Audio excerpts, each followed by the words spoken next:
Petualangan hari ini kita mulai dengan bermain air ya. Ini dia salah satu tempat keren di kampungku. Namanya Curug Cipatala. Terletak di Desa Panumbangan, Kecamatan Jampang Tengah, Kabupaten Sukabumi. Oh ya, curug berarti air terjun dalam bahasa Sunda. Aku dan teman-teman biasa bermain di sini setelah pulang sekolah dan selesai mengaji.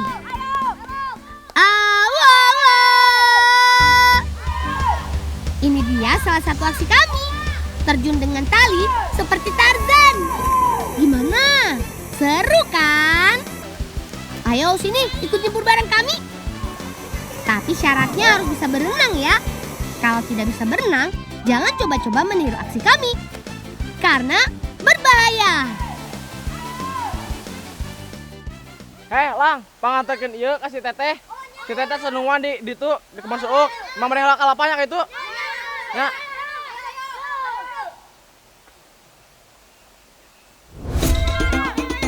Ayo teman-teman, sekarang waktunya kita membantu paman Padang Suuk.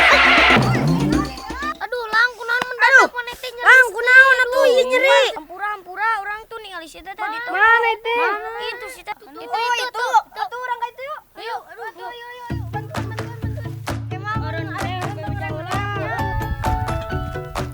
Naon marane begoleran di itu? Si Bolang tadi tengir mengedadak. Kunaon atuh maneh ge bola? Paningali Teteh keur cicing di dinya. Ayo atuh ayo. Yuk bantuan Teteh yuk dari itu yuk. Yuk bantuan.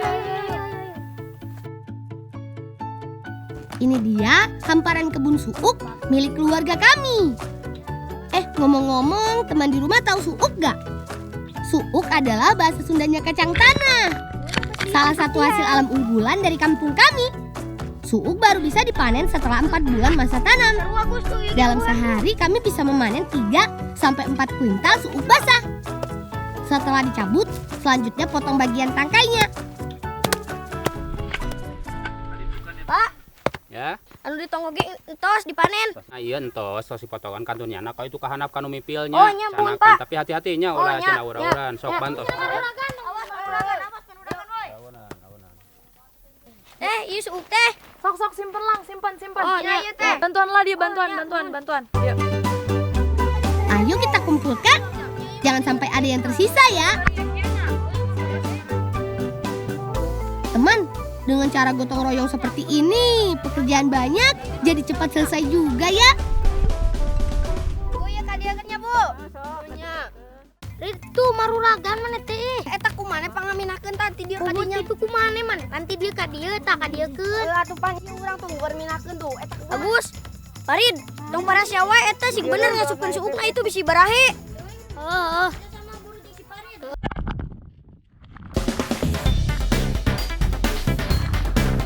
Sebelum disangrai, suuk harus dijemur dulu sampai benar-benar kering. Jemurnya nggak lama kok teman. Saat terik matahari, proses menjemur cukup 1 hari saja. Di panas. Lang, lamun tos garing bikin kasih Teteh. Oh, nya mohon Bi. Ayo Rid, ayo Rid. Ayo. Ini dia suuk yang sudah kering. Nah, selanjutnya suuk tinggal dikupas. Wah, besar-besar ya isinya. Harus cepat selesai nih teman. Kakak dan Bibi sudah siap tuh di tempat penyangraian.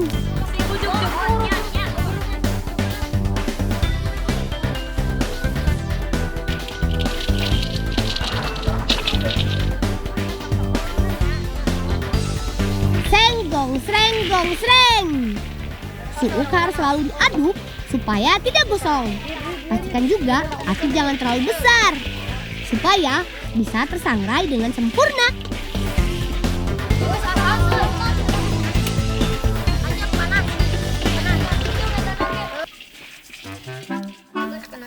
Benar Rid.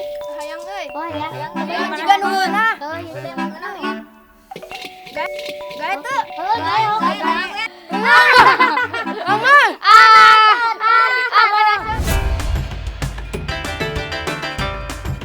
Siapa sih yang tidak pernah makan kacang? Teman di rumah juga pasti pernah dong. Dimakan langsung saja enak. Tapi kali ini Bibi mengajak aku dan teman-teman membuat kue pie berbahan suuk. Kalau Bibi yang buat, rasanya pasti gak akan mengecewakan. Hihihi. Yuk Gus, kita bantu haluskan suuknya dulu. Untuk bahan adonan, hasil ulekannya harus benar-benar halus. Nah, kalau Agus sedang membuat bahan topping pie-nya teman. Jadi hasil tumbukannya tidak perlu halus. Beres kan Gus? Beres. Ayo orang bawa yuk ke itu. Mana yang bawa si teteh, orang bawa ke si bibinya. Ayo. Yuk. Ayo bawa. Tarik ke mana teh? Kudu tuh. Kurang gimana mah bawa nak ke si teteh. Pohon deui aduh. Pohon deui. Asik. Adonannya sudah disiapkan Bibi dan Kakak. Tepung terigu, kuning telur, dan mentega diadon menjadi satu. Kalau urusan mengadon, Bibi dan Kakak sudah ahli. Nah, saat adonan sudah kalis, tinggal tambahkan kacang tanah halusnya. Aduk sampai rata. Sementara aku, Bibi dan Kakak membuat adonan utama, Kanada dan teman-teman juga sedang menyiapkan isian kue pie-nya tuh. Caranya juga mudah kok. Susu sapi segar dicampur dengan kuning telur, kemudian tambahkan 3 sendok tepung maizena atau tepung jagung. Diaduk, lalu tambahkan vanili dan gula sebagai perasa. Wah, teman-temanku memang kreatif. Supaya hasilnya makin menarik, Rangga dan Farid sedang menyiapkan pewarna makanan alami dari buah naga, kunyit, dan daun pandan. Pokoknya dijamin meriah deh warnanya. Hihihi. Bagus. Eta kunaon di daharan? Ayo buka. Buka ya. Berarti kayak jasa kue jasa Agus masuk di BRD nya.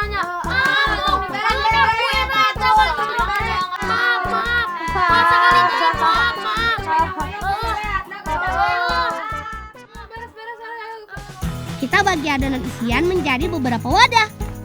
Lalu tambahkan pewarna alaminya. Sip deh, isian kue pie sudah beres. Ayo bantu cetak adonannya supaya cepat selesai. Gampang kok, tinggal masukkan adonannya ke dalam cetakan.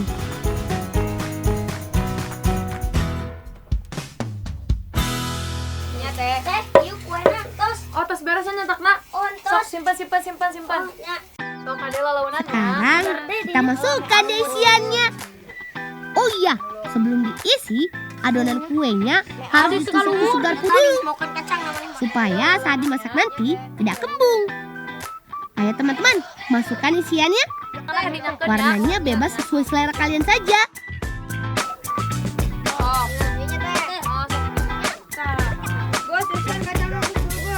Setelah semua terisi, sekarang waktunya dimasak.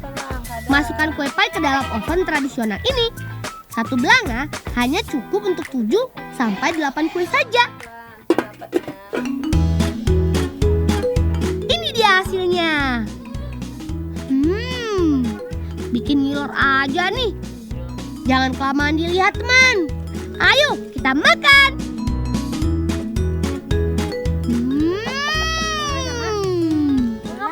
Gigitan pertama rasanya langsung berasa di lidah. Bukan hanya enak, tapi enak banget. Eta nuju nyaret non eta? Nuju nyaranat kue suuk mang, emang ayang? Oh ya tuh. Tapi emang nyimpen kalapanya. Sekalian nyuci tangan. Ya.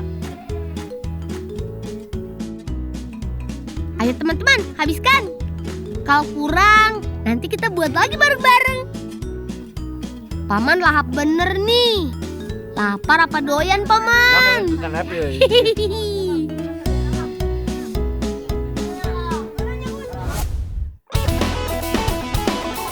Ayo, tambah lagi semangatnya. Bukan anak Indonesia namanya kalau kurang semangat. Teman di rumah pernah naik gerobak? Kalau belum, sini gabung sama kami. Dijamin pengalamannya luar biasa. Teman, kami naik gerobak ini menuju tempat pembuatan hawu untuk membantu paman bekerja. Oh iya, kalian tahu hawu nggak? Itu loh, tungku yang biasa digunakan untuk masak. Nah, biar seru, nggak ada salahnya kami melakukannya sambil balapan gerobak.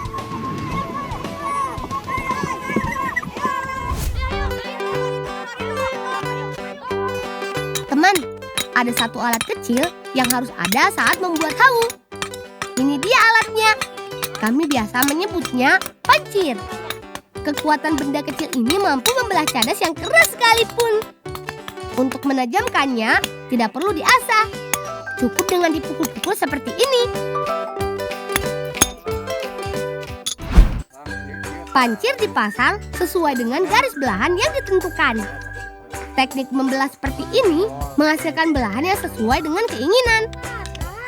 Pancir yang sudah terpasang kemudian dipukul satu persatu secara bergantian.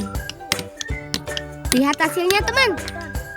Dengan teknik yang tepat, kekuatan kecil pun mampu membelah kerasnya batu cadas. Luar biasa kan? Farid, enggak bawa ke dia gerobaknya. Nah, bongkahan ini selanjutnya yang akan diolah menjadi hawu. Satu bongkahan batu cadas ini setelah dibentuk akan jadi satu tungku. Untuk proses awal, butuh tenaga orang dewasa yang melakukannya. Jadi, biar paman saja yang membuat polanya. Alat untuk membuat pola hawu menggunakan pancir yang berukuran agak besar. Teknik pengerjaannya seperti kita sedang memahat. Dalam satu hari, paman bisa membuat 10-12 tungku batu cadas. Membuat tungku batu cadas sudah dilakukan paman dan pengrajin lainnya secara turun-temurun. Bagi warga Pajampangan, hawu adalah alat masak warisan nenek moyang yang masih banyak digunakan sampai sekarang.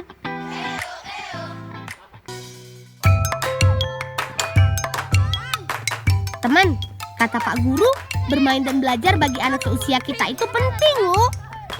Karena bermain juga bermanfaat bagi perkembangan fisik dan mental kita. Bermain gak perlu mahal dan susah kok. Banyak hal bisa dilakukan sambil bermain.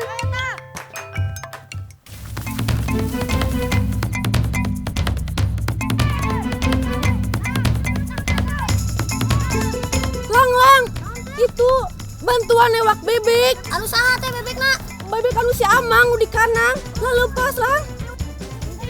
Siap, Kak! Sepertinya sobat aku yang satu ini mengajak main kejar-kejaran nih. Menangkap bebek bukan hal yang mudah, teman. Si kuek-kuek ini terkenal cukup sulit ditangkap. Untung saja nggak jauh-jauh banget kaburnya. Ayo orang bawa we ka ditu yuk ka si Amang kada ayo.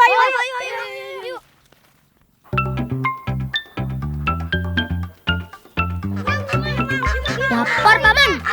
Bebek yang kabur berhasil kami tangkap nih. Yang geus satu nama bantuan Amangnya ngumpulkeun di belah ditu. Asyik. Sekarang lanjut kita bantu Paman dan Kak Erni mengumpulkan telur bebek yuk. Oh iya teman, Paman adalah salah satu peternak bebek petelur yang ada di desa Panumbangan. Setiap hari, ratusan telur bebek mampu dihasilkan dari 3 kandang miliknya. Setiap kandang berisi 3-400 ekor bebek. Pantas saja telurnya melimpah. Kata Paman saat mengumpulkan telur bebek, tidak boleh terlalu banyak orang di dalam kandang. Maksimal hanya 3 orang saja. Jika terlalu ramai, bebeknya bisa stres. Akibatnya jadi malas bertelur. Oh iya, Agus, Farid, bantu Kak Erni mengumpulkan telur di kandang lainnya ya. Mari.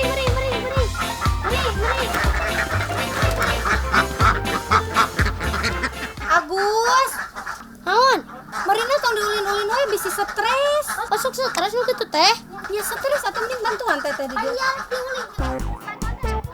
Jangan ditiru ya teman-teman. Agus memang senang bercanda.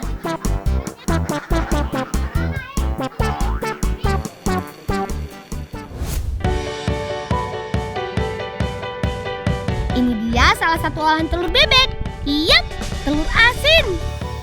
siapa yang suka makan telur asin? Tahu cara membuatnya tidak? Kalau belum tahu, ayo kita buat bareng-bareng. Pertama, kita siapkan dulu bahan-bahannya. Garam, abu gosok, air, dan tanah liat. Kakak biasa membuat telur asin dengan memanfaatkan pengasinan tanah liat. Campurkan garam, abu dengan air, kemudian campurkan juga tanah liatnya sampai menjadi lengket. Jika sudah, lalu celupkan telur ke dalam bahan pengasinan. Telur yang diasinkan akan didiamkan selama 7 sampai 10 hari. Ada yang tahu kenapa telurnya jadi berasa asin? Ini dia jawabannya, teman. Proses pengasinan terjadi karena telur menyerap garam melalui pori-pori kulit kerasnya.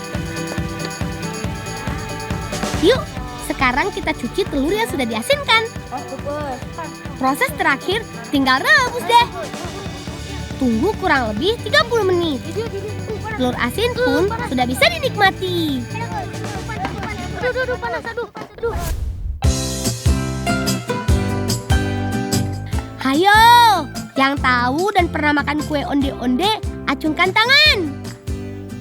Nah, hari ini Bibi punya resep cara membuat kue onde-onde telur asin. Penasaran kan? Ayo, kita buat bareng-bareng. Pisahkan kuning dan putih telurnya. Kuning telur akan digunakan menjadi isian kue onde-onde. Kata Bibi karena kuning telur mudah diadon dan dibentuk karena teksturnya yang lembut. Berbeda dengan putih telur yang cenderung menggumpal. Bagus, mana itu tong didangan wae tati? Atuh dan bodas nama mau dipakai mau bajir teh. Buru bantuan. Kuning telur kemudian dicampur dengan susu bubuk dan gula halus. Aduk sampai kalis. Sementara aku bantu kakak menyiapkan adonan kulit onde-ondenya dulu ya. Bahan utamanya kentang rebus. Dikupas kulitnya, kemudian diulek sampai halus. Aroma kentang yang khas akan membuat rasa onde-onde semakin gurih.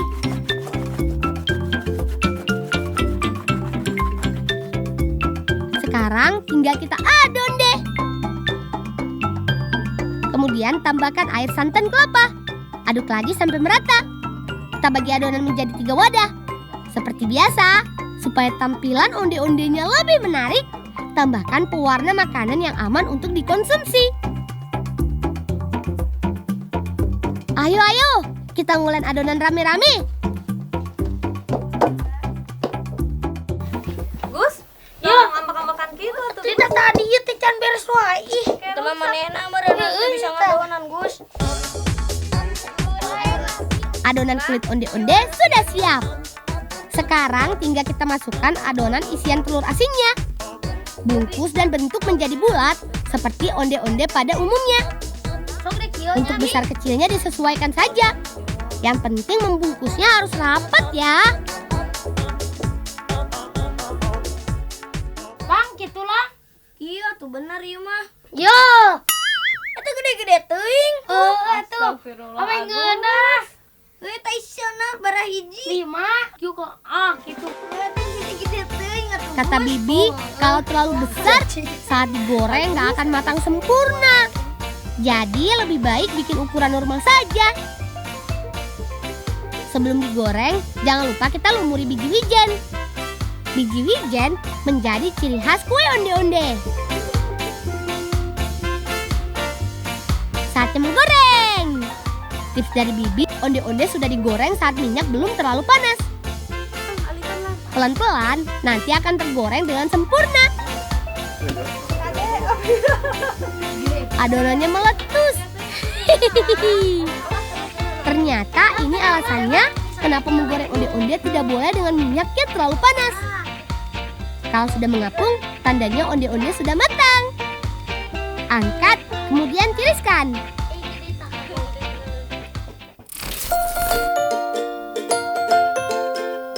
Dan ini dia, onde-onde warna-warni isi telur asin. Sudah nggak sabar nih, pengen makan. Duh, rasanya gurih, mengejutkan. Kalau bosen dengan rasa manis dan legitnya onde-onde, teman di rumah bisa ajak ibu atau bibi untuk membuat onde-onde telur asin seperti ini. Dijamin beda dan gak akan bosen makan onde-onde. Selamat mencoba ya. Asin-asin gitu. Rasanya